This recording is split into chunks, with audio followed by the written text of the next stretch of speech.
தேவர்களும் அசுரரும் இடைவிடாமல் போரிட்டு வந்தனர். அதனால் இரு தரப்பிலும் அளவிட முடியாத உயிர் சேதம் நிகழ்ந்தது.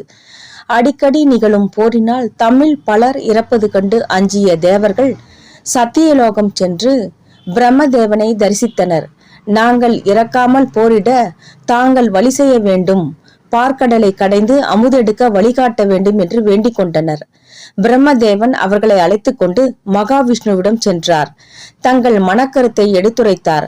மகாவிஷ்ணுவும் அவர்களுக்கு உதவ இசைந்தார். தேவர்கள் அசுரர்களையும் துணைக்கலைத்துக் கொண்டு பார்க்கடலை கடையத் தொடங்கினர். மந்தாரமலையை மத்தாக நட்டனர். சந்திரனை அடைத்தூண் ஆக்கினர். வாசுகியை தாம்பாக பூட்டினர். மகாவிஷ்ணு ஆமை வடிவெடுத்து மத்தினை தாங்கினார். திருப்பார்கடல் கடையப்பெற்றது.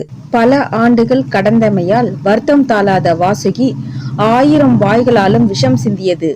அவ்விஷம் எல்லா இடங்களிலும் பரவியது. தேவரும் அசுரரும் பயந்தோடினர். இப்ப நீங்க பார்த்துட்டு இருக்கிறது இந்த அழகிய காட்சியை தான்.